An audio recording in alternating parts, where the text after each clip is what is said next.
안녕하세요. 저는 결혼 7년 차 된 주부이자 직장인입니다. 대기업 법무팀에서 과장으로 일하고 있죠. 결혼 전까지만 해도 저는 꽤 당찬 사람이었어요.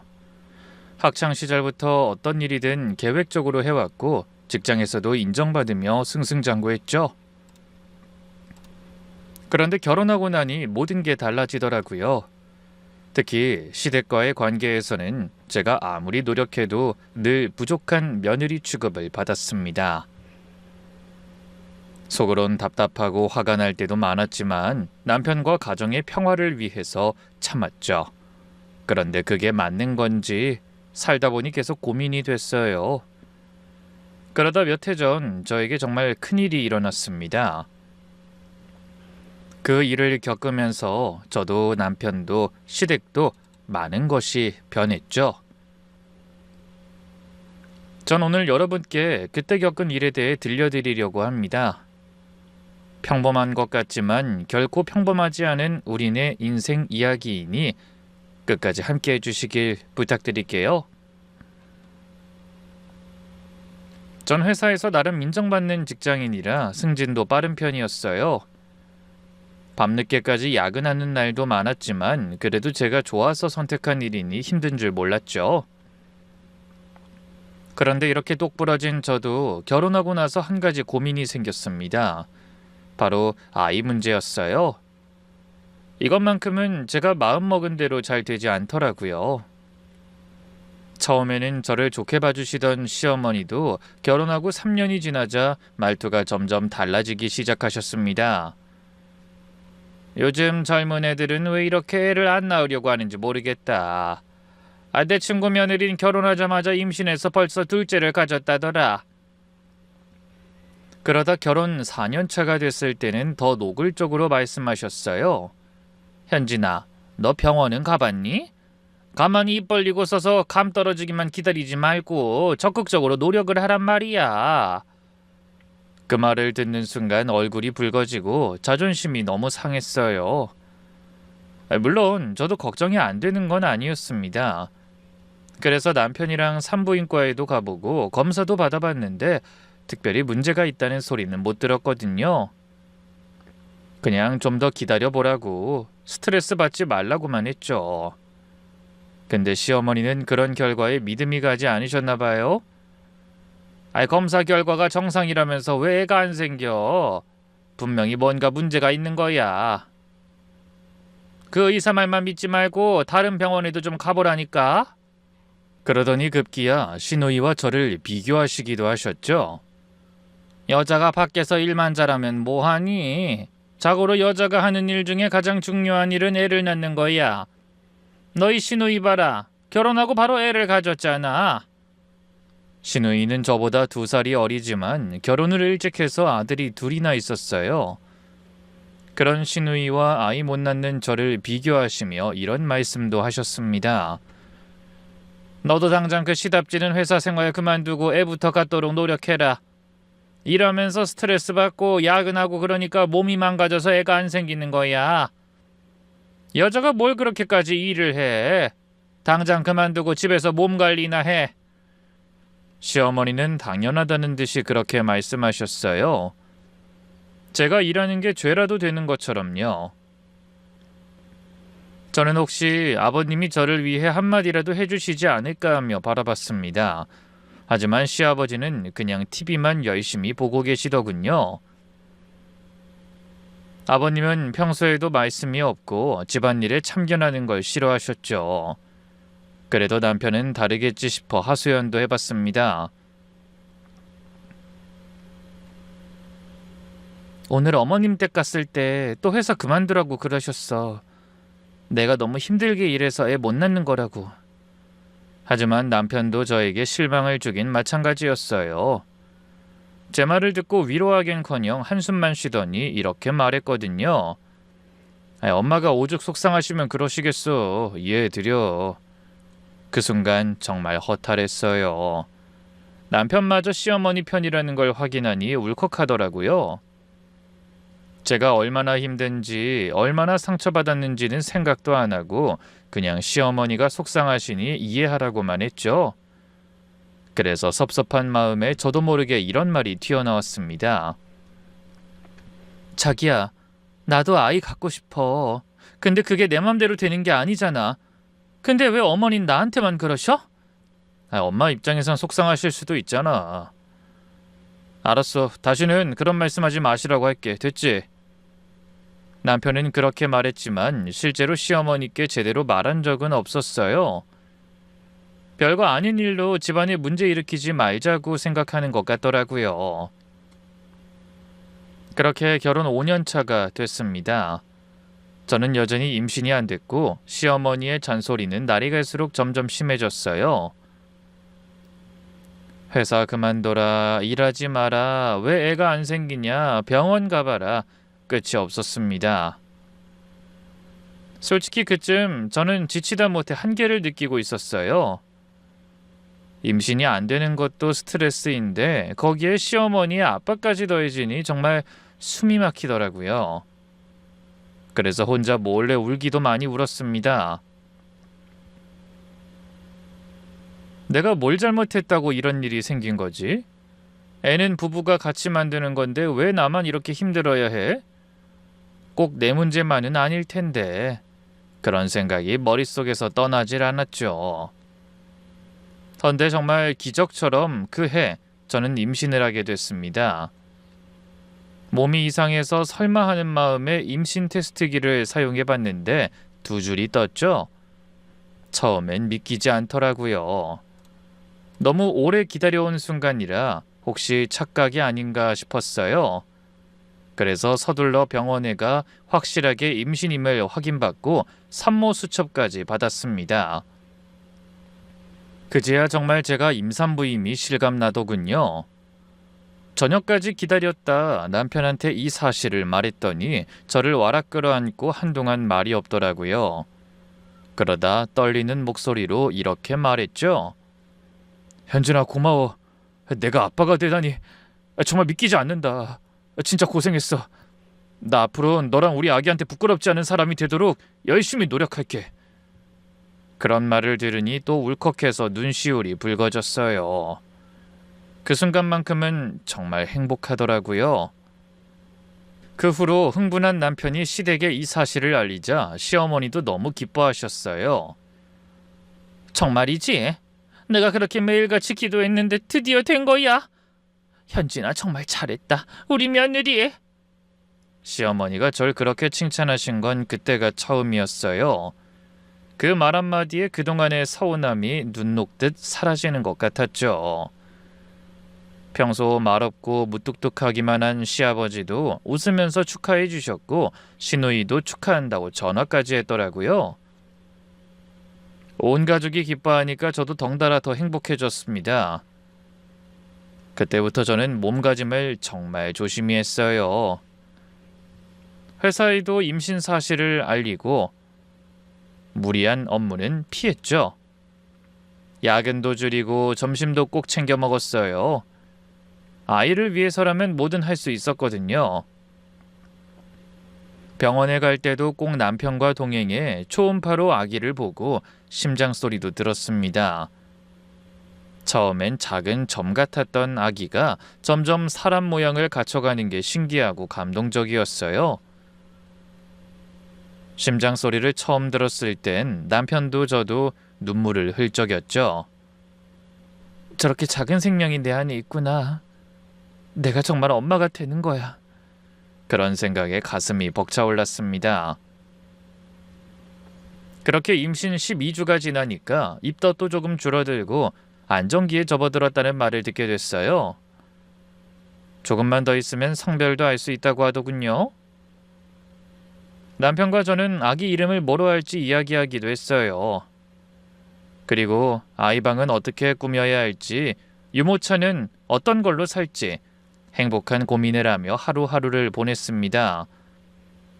하지만 사람 일이라는 건 정말 뜻대로 되지 않는 것 같아요. 임신 15주째 되던 날, 지금 생각해도 가슴 아파 눈물 나는 일이 벌어졌거든요. 그날도 평소와 다를 바 없는 평화로운 아침으로 시작한 하루였습니다. 그런데 출근 준비를 하는 동안 갑자기 배가 아프기 시작했어요. 처음엔 그냥 소화가 안 되는 건가 싶었는데 통증이 점점 심해지고 화장실에 갔더니 하혈을 하는 거예요. 너무 놀라서 손이 떨렸습니다. 출근하려던 남편과 함께 급하게 병원에 갔는데 의사 선생님의 표정이 심상치 않았어요. 아기 심장이 뛰질 않네요.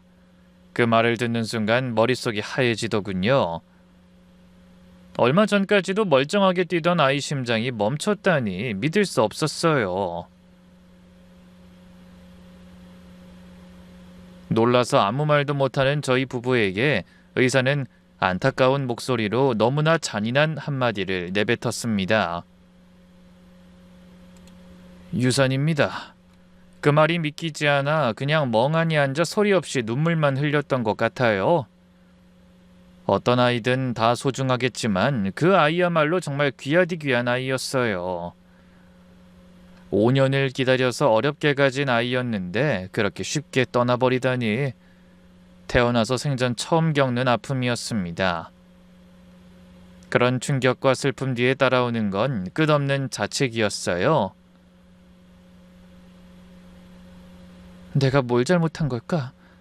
더 조심해야 했는데, 회사를 더 일찍 쉬어야 했는데, 나 때문에 어렵게 찾아온 아이가 떠나버린 거야. 아가야 미안해. 엄마가 미안해. 그런 생각들이 마음을 무겁게 짓눌렀습니다. 수술받고 집으로 돌아오는 길, 남편과 저 사이에는 무거운 침묵만 흘렀어요. 남편도 실망이 이만저만이 아닌지 처음에는 애써 위로해주다 제가 눈물을 멈추지 못하니 입을 꾹 다물고 운전만 하더군요. 잠시 후 집에 돌아왔지만 아무것도 할 수가 없어 계속 누워만 있었어요. 그렇다고 잠을 자는 것도 아니었죠. 밥도 안 먹히고 잠도 안 오고 그냥 멍하니 누워서 천장만 바라봤습니다. 남편이 기운을 차리고 이것저것 챙겨주려 했지만 솔직히 아무것도 눈에 들어오지 않고 귀찮기만 했어요. 다음 날도 상황은 마찬가지였고 저는 결국 회사에 한 달 병가까지 냈습니다. 몸도 회복해야 하지만 마음이 너무 힘들었거든요.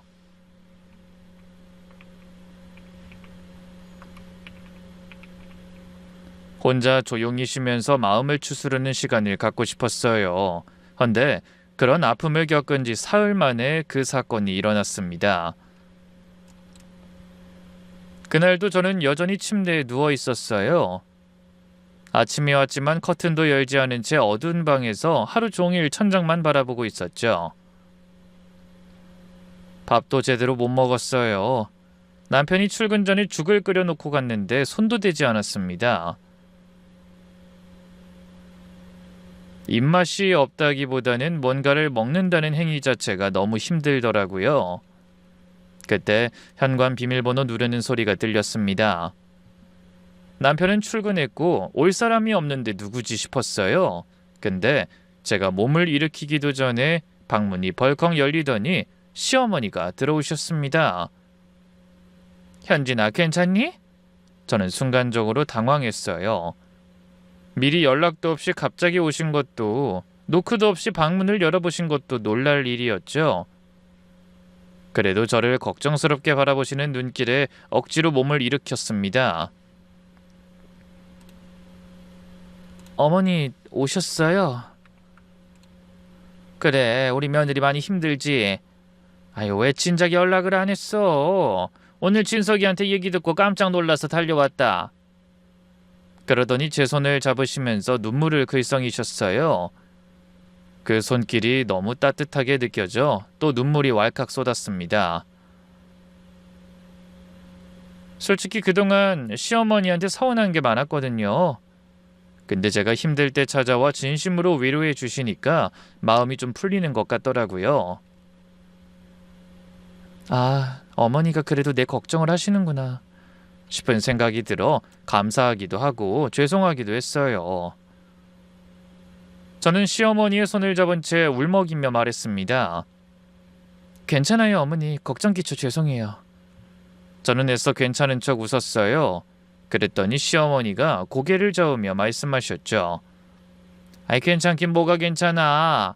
얼굴이 이게 뭐니? 아주 반쪽이 됐네. 밥은 먹었어? 아직이요. 그럼 그렇지. 혼자 있으니까 끼니도 제대로 못 챙기고. 이러면 안 돼, 현진아. 유산이 몸에 얼마나 무리가 되는데. 애 낳은 거랑 똑같이 관리해야 해. 지금 몸 망가뜨리면 나중에 힘들어져. 시어머니 말씀이 맞았어요. 그때 몸을 잘 추슬러야 나중에 다시 임신도 할 수 있을 거란 걸 알고 있었죠. 하지만 그게 마음처럼 쉽지 않더라고요. 저는 한숨을 쉬며 답했습니다. 네, 어머니, 노력할게요. 현진아, 이렇게 혼자 있으면 너무 우울하지 않니? 아무도 없이 집에만 있으면 생각이 더 많아지고 힘들어지잖아. 시어머니가 진지한 표정으로 말씀하셨어요. 저는 살짝 고개를 끄덕였습니다. 사실 혼자 있으니까 자꾸 아이 생각만 나고 자책만 하게 되긴 하거든요. 그런 저를 보며 시어머니가 맞잡은 손에 힘을 주며 말씀하셨어요. 그래서 말인데 현진아, 당분간 며칠만이라도 우리 집에 가서 지내자. 네? 시어머니의 갑작스러운 제안에 저는 눈을 동그랗게 떴습니다. 아이 집에 혼자 있으면 우울하니까 우리 집에 가서 며칠만 쉬자. 내가 미역국도 끓여주고 밥도 챙겨줄게. 유산에도 미역국은 산모랑 똑같이 잘 챙겨 먹어야 해. 그렇게 하자. 시어머니가 저를 안타까운 눈빛으로 바라보시는데 그 눈빛에서 저를 걱정하시는 진심이 느껴지는 것 같았어요. 그래도 저는 선뜻 대답하기가 어려웠습니다. 시댁에 가서 지내는 건 아무래도 불편할 것 같았거든요. 시아버지도 계시고 특히 그때처럼 몸도 마음도 힘든 상태에서는 더 그럴 것 같았죠. 그래서 조심스럽게 말했습니다. 걱정해 주셔서 감사해요, 어머니. 근데 저 괜찮아요. 그냥 여기서 쉴게요. 어머니도 힘드실 텐데 제가 가서 패 끼치면 안 되죠. 시어머니의 마음은 고맙지만 그래도 시댁보다는 집에서 혼자 쉬는 게 편할 것 같더라고요. 하지만 시어머니는 고개를 저으며 완강한 태도로 말씀하셨어요. 아이 패는 무슨 우리가 남이냐? 아픈 내 며느리 내가 돌봐줘야지. 진석이도 회사 다니느라 바쁘고 여기 혼자 있으면 얼마나 외롭겠어. 그냥 며칠만이라도 나랑 같이 있자. 널 이대로 혼자 두고 가면 내 마음이 편치 않을 것 같아서 그래. 그렇게 어머니가 간곡하게 계속 권하시니까 거절하기가 쉽지 않았어요. 그래도 저는 마음이 내키지 않아 망설이고 있었는데 그때 제 휴대폰이 울렸습니다. 남편이었죠? 현준아, 엄마 거기 가셨어? 어머니 지금 여기 계셔. 그래? 잘 됐다. 너 혼자 있어서 신경 쓰였는데 엄마가 뭐라고 하셔? 저는 남편에게 시어머니가 시댁에 가서 지내자고 하신다는 말을 전했어요. 그랬더니 남편은 반가운 목소리로 이렇게 말했습니다. 그래, 엄마 말도 일리가 있어. 너 혼자 있으면 계속 애 생각만 나서 더 힘들잖아. 밥도 잘 못 챙겨 먹고. 거기 가서 엄마가 해주시는 밥 먹고 푹 쉬는 게 어때? 남편까지 그러니까 더 이상 거절하기가 어려웠어요.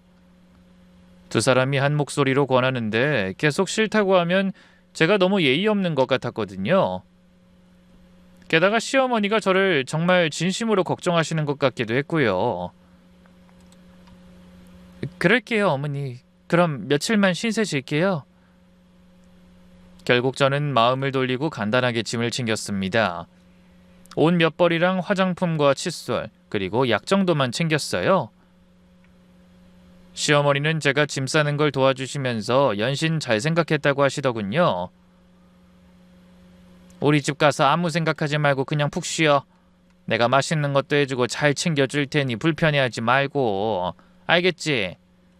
그 말씀에 저는 고개를 끄덕이며 생각했습니다. 그래, 어머니도 나름대로 며느리 걱정에 노력을 많이 하시는구나. 그동안 서운한 것도 많았지만 이번 기회에 조금 더 가까워질 수도 있을 것 같아. 그렇게 긍정적으로 마음먹게 됐습니다. 잠시 후 어머니와 택시를 타고 시댁으로 향했어요. 하지만 그때까지만 해도 저는 당장 눈앞에 펼쳐질 기겁할 상황을 전혀 눈치채지 못하고 있었습니다. 근데 엘리베이터에서 내려 현관문을 열고 들어가는 순간 뭔가 느낌이 이상했어요. 어른 두 분만 사셔서 항상 고요하던 시댁에서 시끌벅적한 소리가 들려오더라고요. 얼핏 들으니 아이들이 떠드는 소리 같았어요. 저는 본능적으로 불길한 예감에 휩싸여 멈칫했습니다. 아니나 다를까 거실에 들어서니 시누이가 보이고 옆에서 그 집 아이들이 시끄럽게 소리치고 있는 게 보였어요. 7살, 5살 남자아이들이라 한창 장난기가 많고 말도 안 들었죠. 소파에 앉아있던 시누이가 절 보더니 가볍게 인사했어요. 어머, 언니 왔어요? 아가씨도 와 있는지 몰랐네요. 저는 어리둥절한 채로 대답했습니다. 아가씨가 애들까지 데리고 왜 여기 있는 거지? 금방 가겠지? 하지만 제 말을 들은 시어머니가 아무렇지 않은 표정으로 내뱉는 말씀에 저는 황당함을 감출 수 없었습니다. 친경이가 부부 동반으로 친구들이랑 제주도 여행을 간단다. 그래서 애들 며칠 맡기러 온다고 했어. 네? 순간 저는 귀를 의심했어요. 시누이가 여행을 가려고 아이들을 맡기러 왔다니 그럼 저는 아이들과 함께 시댁에 있어야 한다는 말인데 시끄럽고 부산스러워서 잘 쉴 수 있을지 슬쩍 걱정되더라고요. 그때 시누이가 가방을 챙기면서 말했어요. 엄마, 나 비행기 시간 때문에 이제 가야 해. 애들 잘 부탁해. 그러더니 자기 아이들을 향해 엄한 표정으로 당부하듯 말했습니다. 얘들아, 할머니 말씀 잘 들어. 양치 잘하고 군것질하지 말고 게임하지 마. 여기 있는 동안에도 일찍 자고. 엄마 금방 올게. 그렇게 아이들을 단속하고 저에게 제대로 인사도 하지 못한 채 비행기 시간 늦었다며 후다닥 나가버렸죠. 아무리 봐도 미리 아이들을 맡기기로 얘기가 되어 있던 것 같더라고요. 그런 상황에서 시어머니가 굳이 왜 저까지 시댁에 데려가신 건지 좀 어이가 없더군요. 조용히 쉬고 싶던 저는 생각지도 못한 상황을 마주하고 그 자리에 멍하니 서 있었습니다. 아니 이게 무슨 상황이야? 난 정말 조용히 쉬고 싶은데. 제 상황이 어떤지 알 리 없는 아이들은 계속 방과 거실을 오가며 까불고 장난을 치더군요. 가끔 입으로 시끄럽게 총소리를 내거나 소리를 지르기도 했어요. 저는 얼른 고개를 돌려 시어머니를 바라봤습니다. 그러면서 불안한 마음으로 설명을 바란다는 눈빛을 보냈죠. 그런데 설마 하는 마음으로 기다리는 저에게 시어머니가 어이없는 말씀을 꺼내놓는 게 아니겠어요? 현진아, 마침 잘 됐다. 너 한 달 쉬지? 엄마 되는 거 연습한다고 생각하고 우리 외손주 좀 보거라. 그 순간 머리가 하얘졌습니다. 처음엔 제가 잘못 들은 줄 알았어요. 유산한 며느리 밥 해주겠다고 집에 데려다 놓고 갑자기 외손주를 보라니, 더구나 엄마 되는 연습이라니 생각지도 못한 상황이었습니다. 저는 너무 황당해서 아무 말도 할 수가 없었어요. 그동안 시어머니한테 서운한 적이 한두 번이 아니었지만 그땐 정말 말문이 막히더라고요. 아이를 잃은 지 사흘밖에 안 된 며느리한테 다른 아이를 보라니, 그것도 엄마 연습이라니 너무 잔인하고 무신경한 말씀이었습니다. 그제야 저는 시어머니가 전에 없이 살갑게 행동하신 이유를 깨달았어요. 유산하고 몸조리 잘해야 고생 안 한다더니 남자의 둘을 보라는 게 말이나 되나요? 세상에, 어머니가 날 데려오신 진짜 이유가 이거였구나. 미역국 끓여주겠다는 것도 챙겨주겠다는 것도 전부 거짓말이었어요. 아가씨가 여행 간 동안 애들 돌봐줄 사람이 필요했던 거야. 어떻게 이럴 수가 있지? 아무리 다르게 생각해보려 해도 답은 뻔했어요. 어머니가 갑자기 찾아와 간곡하게 시댁에 가자고 하신 건 전부 다 계획된 행동이었던 겁니다. 저는 다리에 힘이 풀려서 소파에 털썩 주저앉았어요.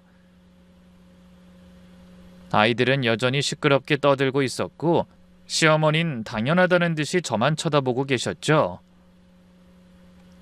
저는 너무 어이없어 이게 지금 현실인가 싶더라고요. 꿈이라면 빨리 깨고 싶었어요. 하지만 아무리 부정해봐도 눈앞의 광경은 달라지지 않았습니다. 저는 멍하니 앉아 장난치는 아이들을 바라봤어요. 그리고 어떻게 해야 그곳에서 벗어날 수 있을지를 고민했죠. 그때 시어머니가 방으로 들어가며 말씀하셨어요. 현진아, 멍하게 있지 말고 애들 좀 봐라. 시끄러워서 정신이 하나도 없다. 전 여전히 아무 말도 할 수가 없어 그냥 그 자리에 앉아 있었습니다. 분노와 배신감 그리고 허탈함이 한꺼번에 밀려와 머릿속이 너무 복잡했거든요. 그래서 일단 화장실로 들어갔어요. 잠시라도 혼자 있고 싶더라고요. 그래서 화장실 문을 잠그고 변기 뚜껑 위에 앉아 남편에게 전화를 걸었어요. 제가 처한 당혹스러운 상황을 말해줘야겠다고 생각했죠. 남편이라면 뭔가 해결책을 제시해줄 수 있을 거라고 믿었거든요. 진석씨, 나야. 잘 도착했어. 그게 지금 어머님 댁에 아가씨 애들이 와 있어. 어? 진경이 애들이? 왜? 저는 떨리는 목소리로 상황을 설명했어요. 시누이가 여행 간다고 아이들을 맡겼다는 것과 시어머니가 그 애들 돌보는 일을 저한테 떠넘기시며 엄마 연습하라고 말씀하셨다는 것도 전했죠. 헌데 그 말을 들은 남편이 잠시 침묵한 뒤 꺼내놓은 말에 저는 다시 한번 절망감을 느껴야 했습니다. 내심 남편이 저에게 미안해하며 그 모든 상황을 정리해 줄 거라고 기대했는데 그런 저를 허탈하게 만드는 소리를 늘어놓은 거죠. 그래? 좀 힘들겠네. 근데 현진아, 원래 정신없어야 슬픈 것도 빨리 있는 거야. 집에서 혼자 우울하게 있는 것보단 오히려 시끌벅적하게 지내는 게 나을 수도 있어. 그 말을 듣는 순간 전 걷잡을 수 없이 밀려오는 실망감에 입술을 깨물었습니다. 자기야, 나 유산한 지 사흘밖에 안 됐어. 근데 애들을 보라고? 아직 몸도 마음도 힘든 사람한테? 아니, 그런 게 아니라 혼자 있는 것보단 기분 전환도 되고. 기분 전환? 우리 애는 태어나지도 못하고 떠났는데 다른 애들 보면서 기분 전환하는 게 말이나 되는 소리야? 난 아직 애들 볼 때마다 가슴이 찢어지는 것 같다고. 저는 목소리가 높아지려는 걸 억지로 참았어요. 화장실 밖에까지 제가 소리치는 게 들릴까봐 조심해야 했죠. 하지만 남편은 그런 제 마음을 전혀 이해하지 못하는 것 같더군요. 현진아, 며칠만 좀 참아. 진경이 부부도 오랜만에 여행 가는 거고 엄마 혼자 애들 보기 힘드시잖아. 아빠야 뭐 도움 안 되실 거고. 네가 좀 도와드리면 좋잖아. 저는 더 이상 말해봐야 소용없다는 걸 깨달았어요. 남편마저 제 마음을 모르는데 다른 사람들이 알 리 없다는 생각도 들었죠. 그래서 전화를 끊고 화장실에 앉아 한참을 울었습니다. 근데 그때 화장실 문을 쾅쾅 두드리는 소리가 들렸어요. 시어머니 목소리도 들렸죠. 현진아, 거기서 뭐하니? 게으름 피우지 말고 나와서 애들 밥 좀 챙겨 먹여라. 저는 눈물을 닦고 심호흡하며 거울을 봤어요. 눈이 빨갛게 부어 있었지만 어쩔 수 없었죠. 계속 화장실에서 버티면 어머니가 열쇠로 열고 들어올 기세였습니다. 그래서 무거운 마음으로 문을 열고 나가자 시어머니가 거실에 서서 저를 노려보고 계셨어요. 넌 화장실에서 뭘 그렇게 오래 있니? 애들 배고프다잖아. 시어머니는 제 눈이 부었든 말든 관심 없이 잔뜩 짜증 섞인 목소리로 본인 할 말만 하셨습니다. 머릿속이 너무나 복잡해졌어요.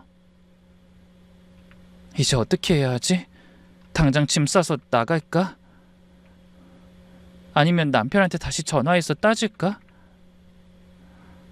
그런데 이상하게도 너무 화가 치밀어 오르니까 동시에 사람이 냉정해지더라고요.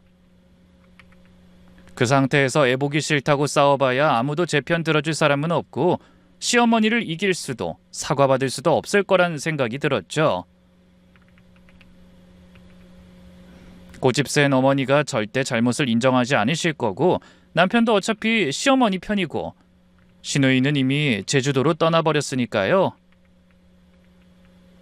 그래서 저는 다른 방법을 선택하기로 결심했습니다.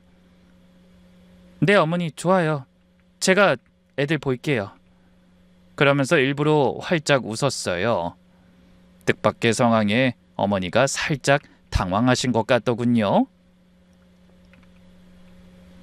아마 제가 울면서 반항할 거라고 예상하셨던 것 같더라고요. 어머니 말씀이 맞아요. 제가 애를 돌본 적이 없어서 연습이 좀 필요하긴 할 것 같네요. 그렇죠?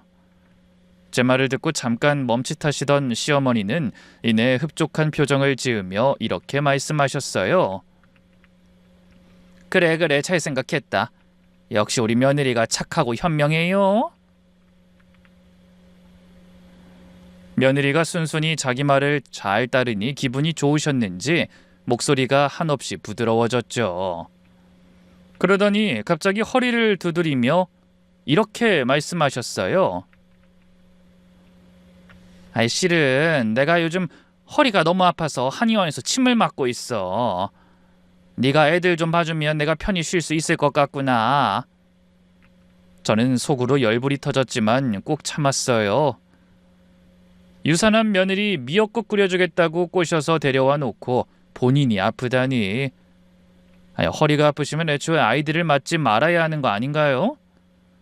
아니, 저 모르게 일은 만들어 놓고 애는 저보고 보라니 말이 됩니까? 하지만 전 여전히 웃는 얼굴로 말했습니다. 네, 어머니. 걱정하지 마세요. 제가 다 알아서 할게요. 그런 제 말에 시어머니는 만족스러운 표정을 지으며 안방으로 들어가셨어요. 그 뒤로 거실에는 저와 시누이의 아이들만 남았습니다. 저는 방긋이 웃으며 아이들을 바라봤어요. 7살, 5살 남자 형제, 둘 다 에너지가 넘쳐서 잠시도 가만히 있지 않았죠. 소파 위에서 뛰어내리고 쿠션을 던지고 소리를 지르면서 놀았습니다. 얘들아, 제가 부르자 아이들이 고개를 돌려 쳐다봤어요. 외숙모, 우리 이제 뭐해요? 너희들은 뭐 하고 싶어? 제가 부드러운 목소리로 묻자 아이들이 눈을 반짝이며 대답했습니다. 과자 먹고 싶어요. 만화도 실컷 보고 싶어요. 그래, 좋아. 다 해. 하고 싶은 건 해야지. 외숙모가 다 허락해 줄게. 아이들이 환호성을 질렀습니다.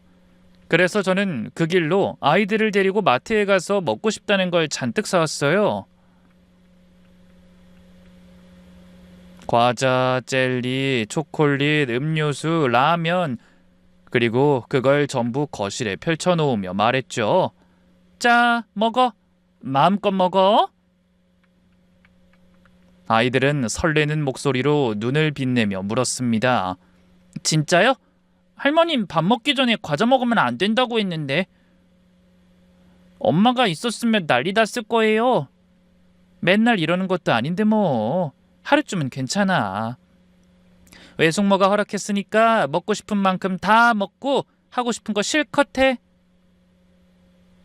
그 말이 떨어지기가 무섭게 아이들은 신나서 과자를 먹기 시작했어요. 물론 거기서 끝이 아니었죠. TV를 켜서 만화도 틀어주며 말했습니다. 자, 만화도 마음껏 봐. 보고 싶은 거 다 봐도 돼? 진짜요? 엄마는 딱 30분만 보라고 했는데. 괜찮아. 오늘은 특별히 무제한이야. 그리고 게임하고 싶으면 그것도 마음껏 해도 돼. 아이들은 기뻐서 어쩔 줄 몰라 했어요. 저는 흐뭇한 표정으로 소파에 앉아 아이들을 지켜봤죠.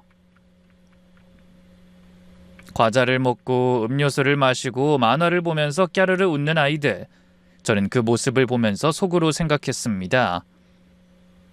그래요, 어머니. 제가 오늘 엄마 연습 제대로 해볼게요.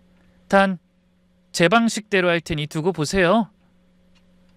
그러다 저녁 시간이 다가와 시어머니가 부스스한 얼굴로 방에 나오셨어요. 아이들이 과자 먹고 만화 보며 노느라 조용하니 푹 주무신 것 같더군요. 현진아, 애들 밥은 먹였니? 저는 고개를 저었어요. 아니요, 애들이 과자를 많이 먹어서 저녁은 안 먹겠대요. 뭐? 과자를 얼마나 먹였길래? 시어머니는 움찔하며 거실을 둘러보셨어요. 그러다 과자 봉지들이 빈 음료수병이 널브러진 난장판을 보시더니 눈이 휘둥그레졌습니다. 어머나, 이게 뭐야? 애들한테 과자를 이렇게나 많이 먹였어? 네, 어머니. 애들이 먹고 싶다고 해서요. 제가 마트에 데려가서 먹고 싶은 거 다 사줬어요. 애들이 얼마나 좋아했는지 몰라요. 저 잘했죠? 뭐야? 아니, 저녁도 먹기 전에 과자로 배를 채우게 하면 어쩌니? 거기다 저건 탄산음료 아니니? 아유, 얘가 큰일 나겠네. 진경이는 애들 절대 탄산음료 못 마시게 하는데. 시어머니가 놀라서 인상을 잔뜩 찌푸리셨어요. 어머, 그래요? 전 아이를 키워본 적이 없어서 몰랐어요. 애들이 원하는 대로 해주면 되는 줄 알았거든요. 그러자 말문이 막히는지 한숨만 쉬며 딱히 따지진 못하셨죠. 아마 본인이 저한테 애들 보라고 했으니까 할 말이 없으셨나 봐요. 시어머니는 못마땅한 얼굴로 만화에 푹 빠져있는 아이들에게 말씀하셨어요. 애들아, 이제 만화 그만 보고 밥 먹어라. 시어머니가 말씀하셨지만 아이들은 TV에서 눈을 떼지도 않고 고개를 저었어요. 싫어. 외숙모가 과자 먹어도 된다고 해서 많이 먹었더니 배불러. 그 말에 시어머니가 저를 노려보셨죠. 하지만 저는 아무것도 모르는 척 고개를 숙이고 있었습니다. 그러다 밤이 되고 저는 아이들에게 물었죠. 얘들아, 이제 잘 시간이야. 이따 고 자야지. 싫어, 더 놀 거야. 잠 안 온단 말이에요. 그래? 그럼 더 놀아. 외숙모가 허락해 줄게. 정말요? 우와, 신난다. 하지만 그 모습을 지켜보던 시어머니는 기겁하셨습니다. 아이, 현진아, 그게 무슨 소리야. 이제 애들 재워야지. 벌써 10시잖아. 아, 그래요? 저는 아이 키워본 적이 없어서 몰랐어요. 근데 애들이 안 자겠다는데 꼭 재워야 해요? 어떻게 재워요? 그러면서 맹한 표정을 짓자 시어머니가 할 말을 잃으신 것 같더군요. 그 와중에도 아이들은 신나서 계속 놀았어요. 시아버지가 방에서 나오며 짜증을 내시더군요. 아이, 시끄러워서 잠을 못 자겠네. 애들 조용 좀 시켜. 그때 아이들이 대답했습니다. 외숙모가 마음대로 놀아도 된다고 했어. 그 말에 시아버지가 고개를 돌려 저를 쳐다보셨어요. 저는 어깨를 으쓱하며 말했죠. 죄송해요, 아버님. 저는 애들이 싫다고 하면 어떻게 해야 할지 모르겠어요. 그렇다고 아가씨 애들을 때릴 순 없잖아요. 시아버지는 한숨을 쉬며 방으로 들어가셨고 어머니가 저를 한심하게 바라보며 말씀하셨어요. 아휴, 머리야. 알았으니까 이제 그만 애들 양치질 시키고 재워라. 시어머니는 저랑 길게 말해봤자 소용없다고 생각하셨는지 손으로 이마를 짚으며 방으로 들어가려고 하셨습니다. 저는 터져나오는 웃음을 꾹 참으며 아이들을 향해 말했죠. 너희 양치해야 한다는데? 에이, 귀찮아요. 원래 엄마가 해주는데 우리 혼자선 못해요. 그래? 그럼 오늘은 그냥 자. 외숙모도 그런 거 해본 적이 없거든. 그런 제 말을 들은 시어머니가 방으로 들어가다 말고 고개를 돌리며 화를 내셨어요. 아니, 과자랑 음료수를 잔뜩 사주고 양치도 하지 말라고? 네가 제정신이니? 양치질 하루 안 한다고 뭐 큰일 나겠어요? 전 애들 양치해준 적이 없어서 엄두가 안 나거든요. 괜히 잘못해서 잇몸 다치면 어떡해요? 아우, 겁나서 못하겠어요.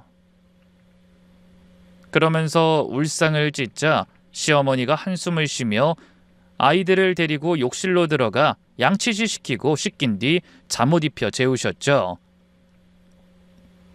전 그런 시어머니를 향해 웃으며 말했어요. 와, 역시 어머닌 육아 경험이 있어서 다르시네요. 정말 대단하세요. 저는 진짜 갈 길이 멀었나 봐요. 하지만 시어머니는 절 노려보며 한숨만 쉬실 뿐 뭐라고 따질 기운도 없으신 것 같았어요. 몇 시간 후 다음 날 아침이 밝았어요.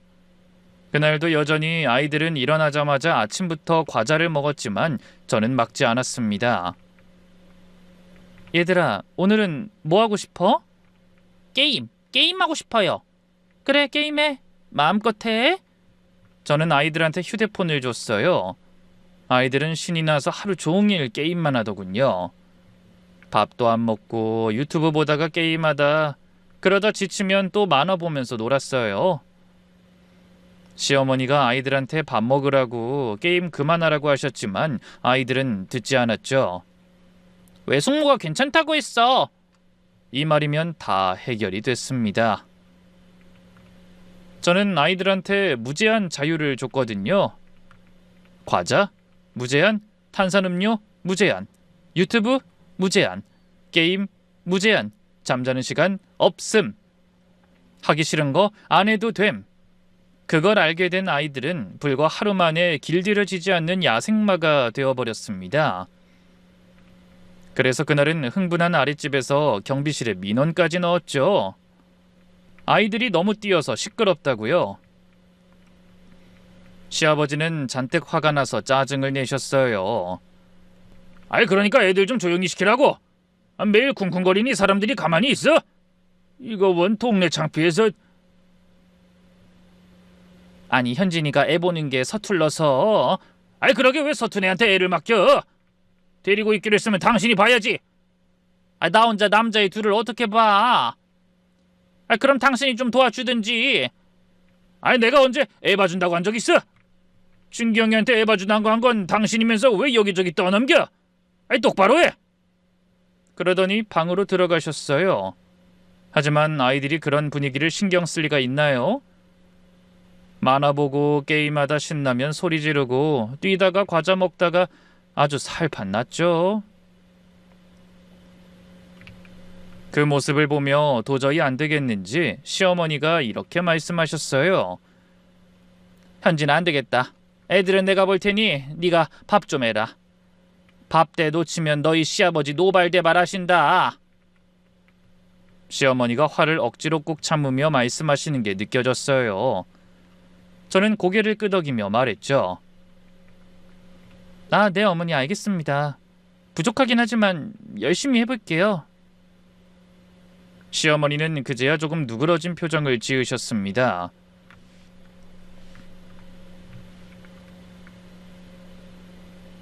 하지만 정작 제 머릿속에는 무슨 생각이 있는지는 전혀 모르고 계셨죠.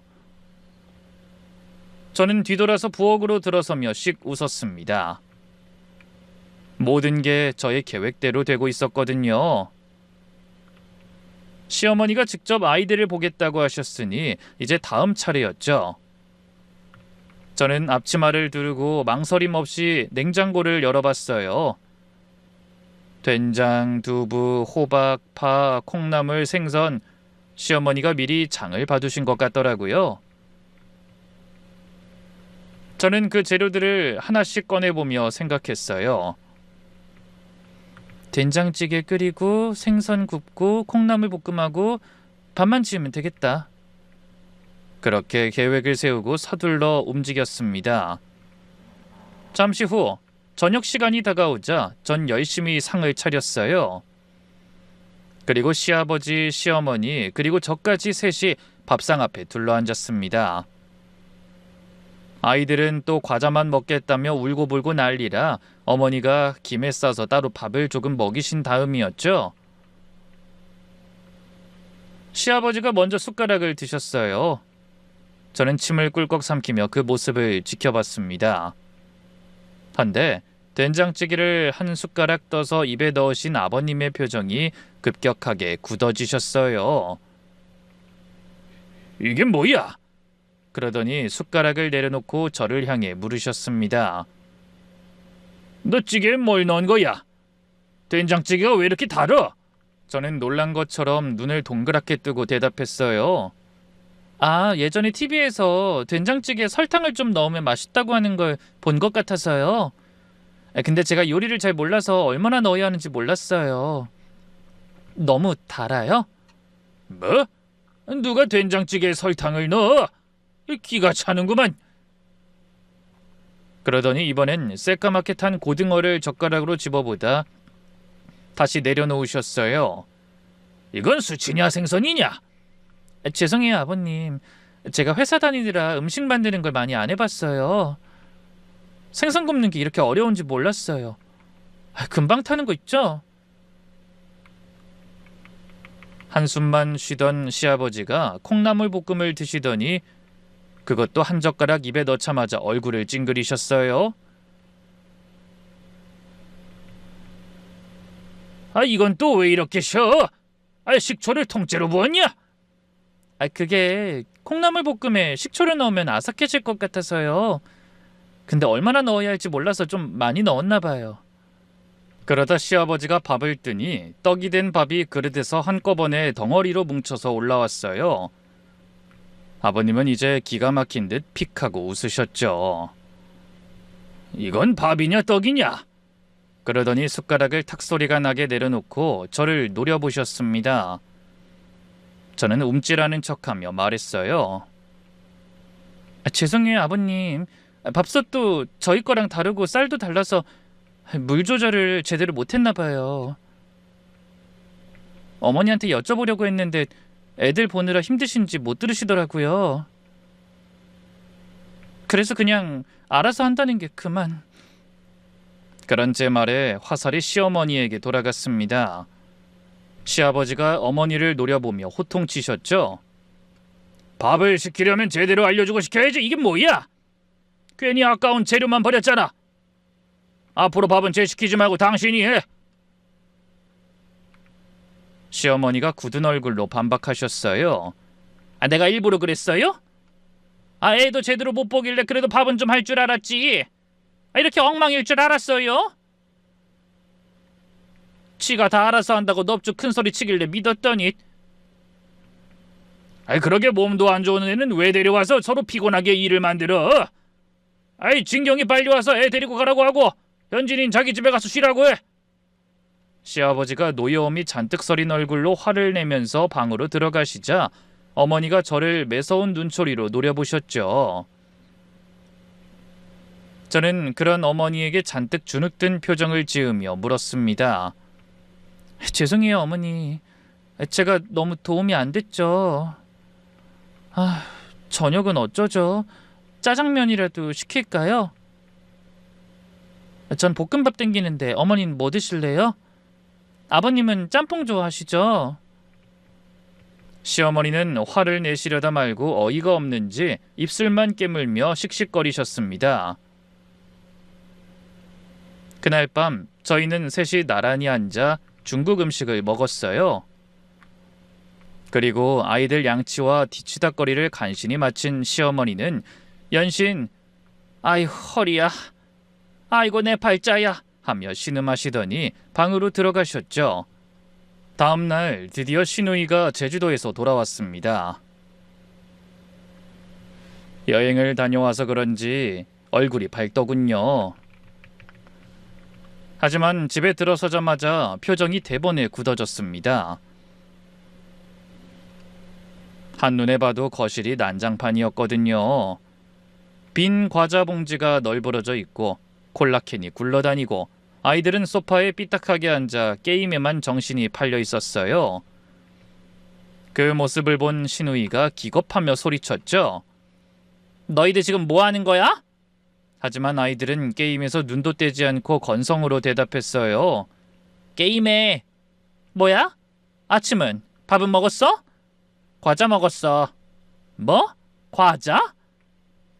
외숙모가 사줬어. 시누이가 저를 향해 고개를 돌렸지만 저는 모른 척했습니다. 그러자 곧 화가 잔뜩 난 시누이의 목소리가 날아왔죠. 언니, 애들이 왜 이래요? 종일 과자랑 음료수 먹고 게임만 한 거예요? 저는 웃으며 아무렇지 않게 대답했죠. 네, 다른 걸 뭘 해줘야 할지 모르겠어서 그냥 아이들이 원하는 대로 해준 거예요. 애들 의사를 존중해주는 게 좋을 것 같아서요. 자기들이 하고 싶은 거 다 하게 해주니까 엄청 좋아하던데요? 신우이는 기가 찬다는 표정을 지었습니다. 뭐라고요? 존중? 애들이 과자만 먹어도 그냥 놔두고 게임만 하도록 방치하는 게 존중이에요? 네, 난 그런 줄 알았어요. 아이 키워본 적이 없어서요. 아이들이 싫다고 하는데 억지로 시키면 안 되는 줄 알았거든요. 제 말을 들은 신우이가 허공에 대고 탄식하더니 곧바로 자기 엄마를 찾기 시작했습니다. 엄마! 엄마! 왜 애들을 이렇게 놔뒀어? 그러자 피곤함에 찌든 것 같은 시어머니가 방에서 나오며 말씀하셨죠. 아유, 삭신이야. 안 그래도 몸이 천근만근인데 넌 왜 잘 놀고 와서 성질이야? 내가 그런 게 아니라 현진이가 그런 거야. 한번 그러고 나니 애들이 도통 말을 안 들어서. 아이, 엄마. 언니가 애들에 대해서 뭘 알아. 애를 맡길 사람한테 맡겨야지. 헌데 신우이가 화를 내자 시어머니도 지지 않으셨어요. 뭐? 네가 여행 간다고 애 맡겨놓고 왜 힘들게 고생한 사람한테 짜증이야? 나도 허리가 아파서 잠깐 부탁한 거야. 그러게 처음부터 왜 유산한 사람한테 애를 맡기냐고. 이러려고 나 제주도 다녀오라고 했어? 엄마가 못 번다고 했으면 우리 시댁에 부탁하거나 안 갔을 거 아니야. 이제 보니 엄마 일부러 언니 골탕 먹이려고 우리 애들 봐준다고 한 거지. 그 말에 시어머니가 전곡을 찔린 듯 멈칫하셨습니다. 하지만 금방 정신을 차리고 손사래를 치며 반박하셨죠. 어머나, 누가 들으면 오해할라. 아니야. 난 진짜 너 제주도 가서 놀고 현진이는 여기 와서 편히 쉬라고. 엄마, 눈 가리고 아웅하지 마요. 엄마가 언니 유산했다는 거 듣고 그랬잖아. 고집 부리면서 회사 다니더니 꼴 좋다고. 시어미 말에 개똥처럼 듣더니 벌 받았다면서 정신 차리게 혼쭐 내준다고 했잖아. 아니야? 그런 엄마 화풀이 왜 우리 애들을 이용해? 신우이는 화가 나서 할 말 못할 말 구분을 하지 못했어요. 그 바람에 어머니의 속마음을 알아버린 저는 손을 부들부들 떨며 주먹을 꼭 쥐었습니다. 아무리 제가 꼴보기 싫어도 어떻게 유산한 며느리를 두고 그런 말을 할 수 있는지 오만정이 다 떨어지더군요. 그 뒤로도 신우이와 어머니는 언성을 높이며 계속 싸웠어요. 저는 조용히 거실 안쪽에 서서 그런 모녀 전쟁을 지켜봤습니다. 그러다 자연스럽게 끼어들어 한마디 거들었죠. 아가씨, 전 분명 아이 키워본 적 없어서 애 잘 못 본다고 말씀드렸어요. 근데 어머니가 알아서 연습해보라고 하시더라고요. 애들이 좋아하는 모습이 귀여워서 마음껏 놀고 먹으라고 한 건데 그게 잘못인가요? 제가 아무것도 모른다는 표정으로 묻자 신우이가 할 말을 잃은 것 같더군요.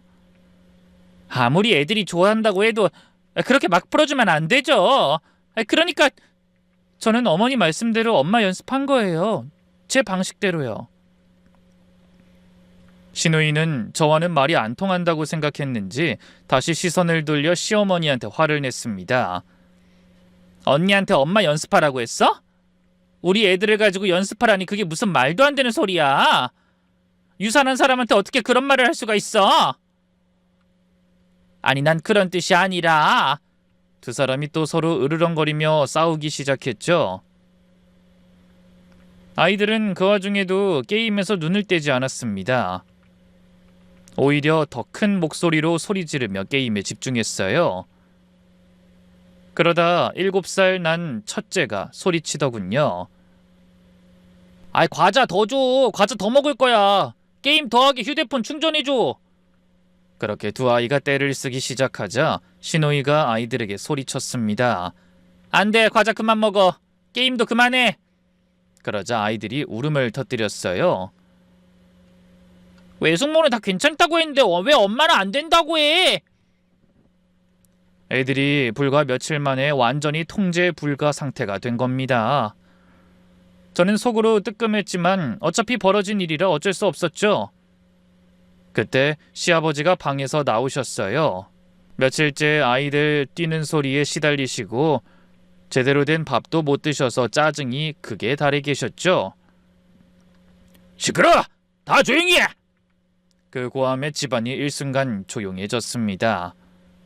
하지만 이내 아이들이 또 울기 시작하면서 다시 시끄러워졌어요. 저는 그 광경을 가만히 팔짱 끼고 지켜보면서 속으로 쾌재를 불렀습니다. 그래, 이게 내가 원하던 그림이야. 이제 어머니도 나한테 무리하게 대하신 걸 후회하시겠지? 그런데 집안이 완전히 아수라장이 된 그 순간 시어머니가 남편에게 전화를 걸어서 외치셨어요. 진석아, 너 당장 와. 지금 집이 난리다. 얼마 후 시어머니의 전화를 받은 남편이 부랴부랴 퇴근해 시댁에 도착했어요. 현관문을 열고 들어오던 남편은 난장판이 된 거실을 둘러보고 눈이 휘둥그레졌습니다. 과자 봉지, 빈캔, 흩어진 쿠션, 울고 있는 아이들, 서로 노려보고 있는 시어머니와 시누이. 남편은 영문을 모르겠다는 듯 물었죠. 이게 다 무슨 일이야? 아니, 집안 꼴이 왜 이래? 그러자 시어머니가 절 가리키며 말씀하셨어요. 설명할 정신 없으니까 현진이 데리고 얼른 가거라. 제가 나한테 반항하려고 일부러 애들 엉망으로 보고 음식도 막 해서 내 혼을 싹 빼놨어. 내가 다신 너희 일에 간섭하지 않을 테니 애를 낳든 말든 가서 너희끼리 알아서 살아라. 그런 시어머니의 외침에 남편이 입을 떡 벌린 채 저를 바라봤습니다. 대체 무슨 짓을 벌였냐고 묻는 것 같았죠. 하지만 저는 아무 말도 하지 않고 그냥 조용히 서 있었어요. 그러자 이번엔 시아버지가 손을 휘휘 저으며 말씀하셨습니다. 왜 그러고 서 있냐? 얼른 현진이 데리고 가라니까. 그러게 애 가지고 들들 볶아 스트레스를 준 걸로 모자라서 유산한 애를 부려먹으려고 머리 쓴 것부터가 잘못이지. 다 너희 엄마가 자초한 일이니 넌 신경 쓰지 말고 네 마누라 데려가서 몸조리나 잘해줘라. 그러더니 얼른 가라고 등 떠밀어 내보내셨어요. 저희가 현관을 나서고 문이 닫히자 다시 전쟁이 시작되는 소리가 들렸죠. 애들은 울고 시누이는 화내고 시아버지는 호통치시고 어머니는 쩔쩔매며 변명하셨어요. 남편이 집에 오는 길에 물었습니다. 현진아, 너 정말 일부러 그런 거야? 그래, 일부러 그랬어. 내가 얼마나 힘들고 마음 아픈지 아무도 알아주지 않으니 나 자신은 내가 지켜야지. 그 말을 하는데 갑자기 울컥하며 눈물이 쏟아졌어요. 그러자 남편이 당황한 듯 한적한 길가에 차를 세우고 저를 바라봤습니다. 당연히 자기 식구들을 혼란에 빠뜨린 저에게 화가 났을 거라고 생각해 저도 주먹을 꼭 쥐고 싸울 준비를 했죠. 근데 남편의 말은 뜻밖이었어요. 갑자기 한숨을 쉬더니 손을 올려 제 눈물을 닦아주며 이렇게 말하더라고요. 미안해 현진아. 내가 그동안 너무 무심했던 것 같다. 너무 네 편만 들면 오히려 엄마랑 분란이 생길까봐 적당한 선을 지킨다는 게 너를 너무 외롭고 힘들게 한 것 같네. 네가 오죽하면 그랬을지, 어떤 마음으로 그랬을지 생각하니 정말 마음이 아프다. 앞으로는 모든 일에서 네 생각을 가장 먼저 할게. 내 마누라 내가 먼저 챙겨야 하는 건데 너무 늦게 깨달아서 미안해.